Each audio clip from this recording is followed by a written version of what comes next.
Nous, dans le cadre de notre association Silex Labs, on essaye de faire travailler des communautés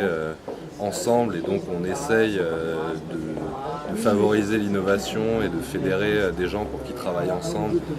avec des objectifs définis et des méthodes qu'on essaye de leur apporter. Et donc moi, ma vision de l'open innovation, c'est la vision de ce qu'on fait nous au sein de notre assos, c'est-à-dire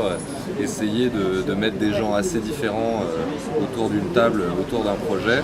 et de les faire avancer ensemble en leur laissant chacun une marge de manœuvre assez grande pour qu'ils puissent apporter quelque chose et en même temps qu'ils interviennent dans un cadre qui est assez défini au départ pour que ça ne parte pas dans tous les sens, quoi. Et donc le principe de l'open source pour moi c'est quand même un bon exemple d'une manière d'innover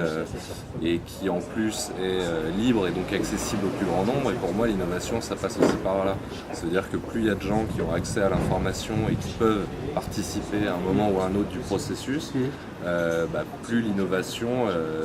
est innovante, ça fait un peu, mais en tout cas plus il y a une sorte de dynamique qui se crée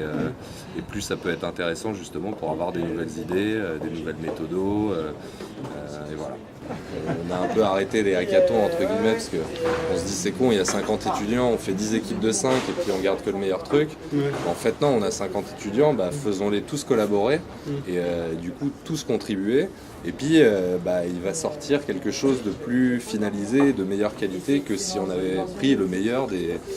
10 groupes. En plus pour les étudiants, ce qui est sympa, c'est justement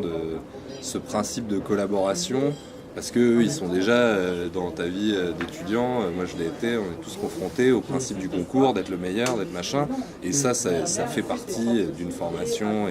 et ça fait partie du monde du travail, mais il n'y a pas que ça.